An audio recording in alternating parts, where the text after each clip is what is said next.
I think it's been significant. I think now there's another way for athletes, for coaches, for team management to communicate directly with fans. And you can get your message directly to fans. You don't have to wait for the right time in traditional media. In other words, if you might want to take an ad out in a newspaper, you have to wait until the next day's paper, or maybe 2 days to reach your audience. Now, boom, you can go and you can reach your audience online immediately.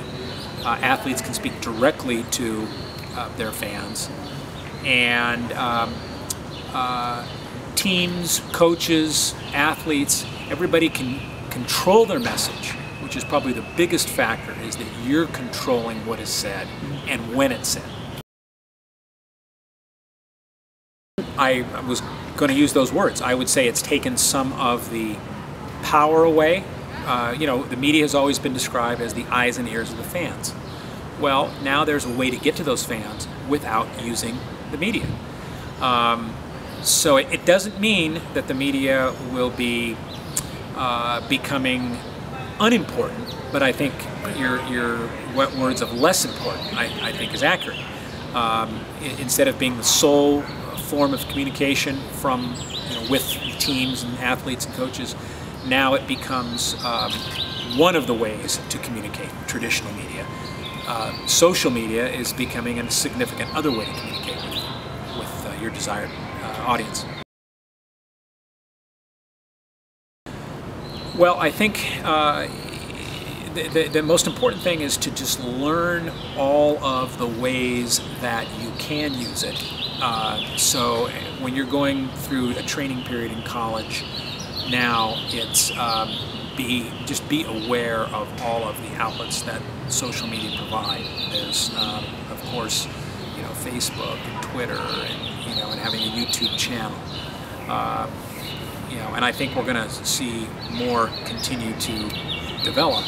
So it's really, it's becoming learning to take what's the social media outlets that are there now and use them in creative ways, like you've seen the LA Times, which is obviously a newspaper, use social media on their website. Now they have reporters out giving not just writing about what they've seen, but doing video reports. So it's how can you use these to your advantage? And there's a number of ways. So for young reporters and young media members, it's learning how to use video, learning how to use audio, how to get that on a website quickly, those things. Well, I think with the advantage of having instant exposure comes the danger of the tendency to try to get stories first rather than get stories right. It's a huge distinction that needs to be made. There's such a rush to be first, and there really needs to be a rush to be right. And there's a temptation to go with what you've got because you can get it out there. You can reach a large amount of people. A local story turns into a national story within minutes. So with that comes the responsibility that you better have your facts right.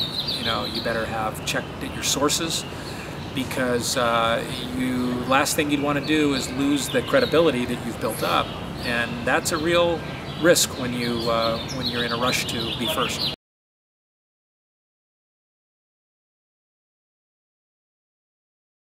I tend to think that's going to end up being much ado about nothing, because I think kids are smart enough, even ones that are that young and that are going through this whole recruiting process for the first time.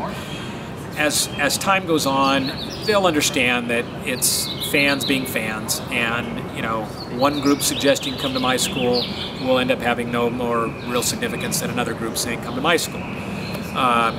Where you have to guard against, if you're a school, is to make sure that that nobody is making arrangements to meet after a game and under the guise of that it's coming from this school. Well, no, it's a fan of the school. it's not the school. So as long as the, as the recruit and their, and their family understand, and the schools will be clear about what they can do and what fans can do, and hope that it just doesn't get abused. I'd say to be as private as you need to be. Don't assume that because we've already seen this, don't assume that when you send a message to a buddy of yours that it's private, because what is happening now is traditional media is monitoring social media, and sometimes they'll see a post. It happened last year during recruiting where a player was being recruited and he said something to a guy on the team who was unhappy with the way the season was going, and a reporter from one of the local media outlets noticed it and wrote about it. Well, they weren't thinking when they were communicating with each other that this was being looked at. So there's an education involved here. That's why I say it's an evolving thing, these different mediums. So my advice is understand that you're being monitored constantly, and you need to set up an account that remains private, not public. Social media can be your friend, but it can also come back to bite you too if you're not careful. So you need to make sure that you have people around you that understand how it works, that you can call on. Your support base at home, or your high school, or even college can advise, tell you what's a good thing to do, what isn't. But it's to ask questions, and not just that instinct to just start writing and start communicating before you know where it's going and who might be watching. I don't think it's all fair game. I think that there should be some caution taken. Even if the guy on the team is criticizing, which they were indirectly in this case, criticizing the coaches of his team, college team, he wasn't playing and the offense wasn't doing as well as it should. That wasn't intended for for the media. It wasn't done in the setting of an interview or some dialogue. And I think that needs to be factored in. I think the thing I would do would be to then contact, if I had access to that information, I would want to contact that person to say, this is what I have that you've said. How do you, and just let him, that person know that I'm thinking about publishing it, and it should be something discussed. Now, there's no rules that say it has to be, so that's why I say you're risking. It's like the whole thing with off the record. The only thing you say off the record is what you don't say for some reporters, unless you have a real trust there.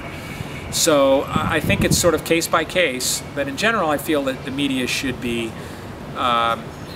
should cut a little slack, especially when you're talking about, kids that are just, learning about this new media themselves.